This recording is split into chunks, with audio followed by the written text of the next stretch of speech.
What's going on, guys? Nick here, bringing you a brand new cryptocurrency video.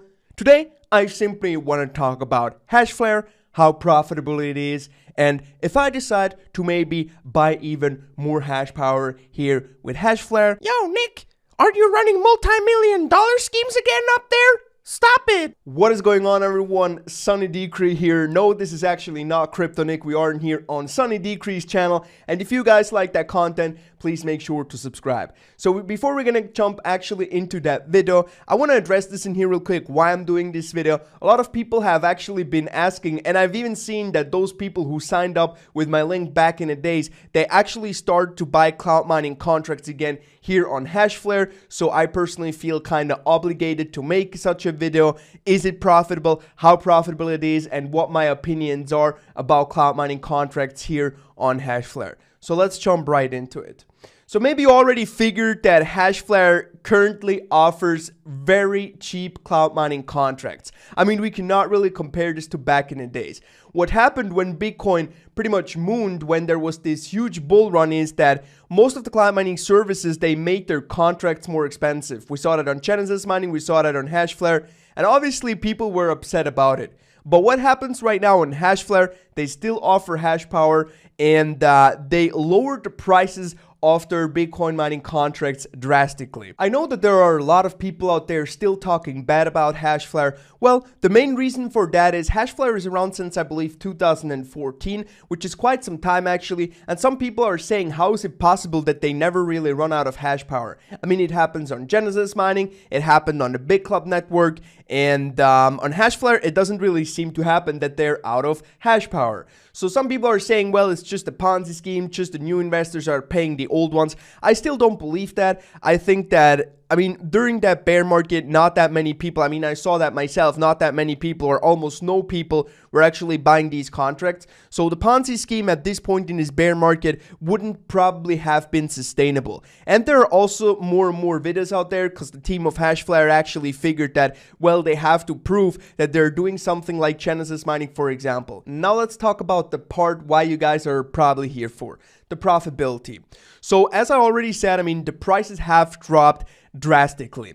Now let's do this example in here with 10 terahashes, for example, which would cost you $600, but you're also getting a 25% coupon code at the moment. So that would actually give you 10 terahashes for only $450.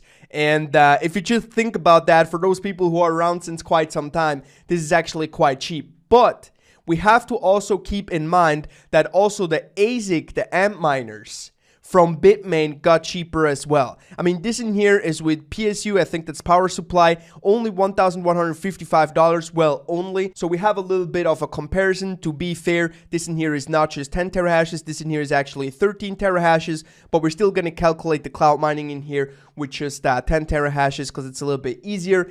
And also you have to keep in mind, those Hashflare contracts are only running 1 year. Those are not open-ended contracts. So if you order your ASIC, obviously your Antminer at Bitmain, you have that one forever. And after 1 year, you can sell it or do whatever you want with it. So 10 terahashes are 10,000 gigahashes. We have no power costs in here, but we have a 62% pool fee. I just calculated that today for those people who don't know how that's calculated. Well, basically, the reason why the percentage of the pool fee is going up is because the price of Bitcoin came down by a lot, and also the mining difficulty goes up. For those people who never seen this chart in here, this is the Bitcoin mining difficulty chart. So more and more hash power is getting into the Bitcoin network. That means that the difficulty, it also goes up, right? So this is really important for you before you are investing, that you actually understand that the maintenance fee per terahash is flat. So that means if mining is getting less profitable, that means from a percentage point of view, the maintenance fee goes up. Because for Hashflare, it still costs exactly the same to maintain. It still costs the same to pay electricity, right?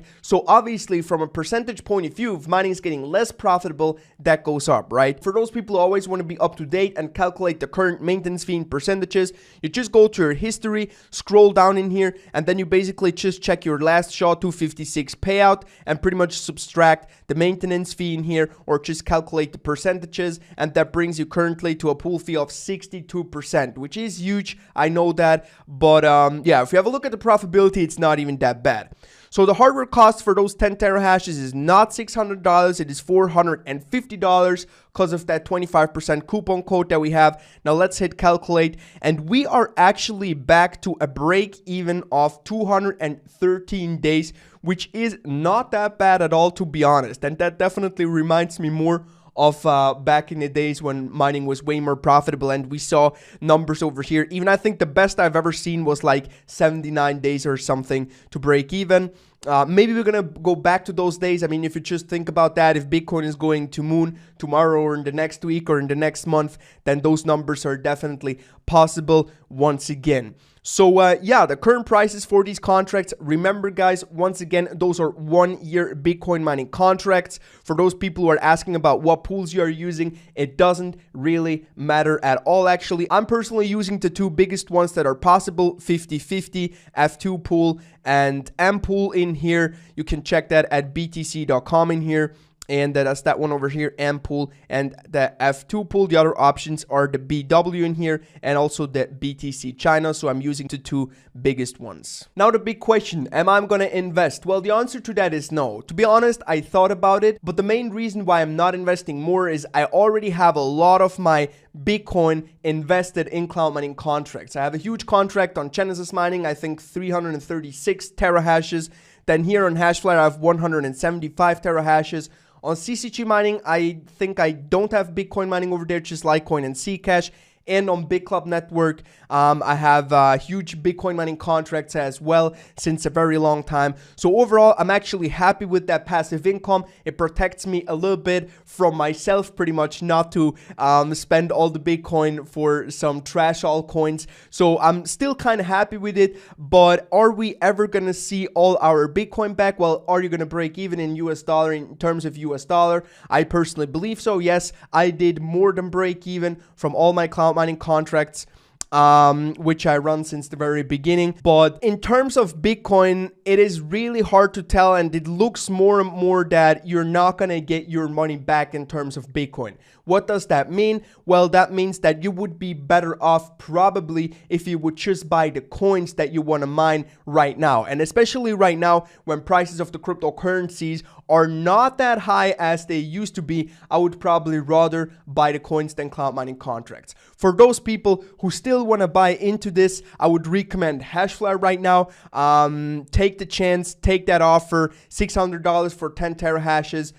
Link down below, 25% discount code, so only $450 actually for 10 terahashes. Also discount code down below in the comment section. Back in the days, I recommended that you should, if you're going to invest in cloud mining, it should never be more than 50% of your whole cryptocurrency portfolio. Right now, I would not even recommend it to get into it, but for those people who want to get into it, just make sure that cloud mining is not a too big part of your whole cryptocurrency investment. Please make sure that 50 up to 90% of your portfolio is just coins, and with the rest of the 10 up to 50%, you can do stuff if you really want to, like cloud mining. All right, I really hope that was somehow helpful. Thank you guys very much for watching. If you like the content, make sure to leave a like and subscribe, and I hopefully see you guys in the next one. Bye.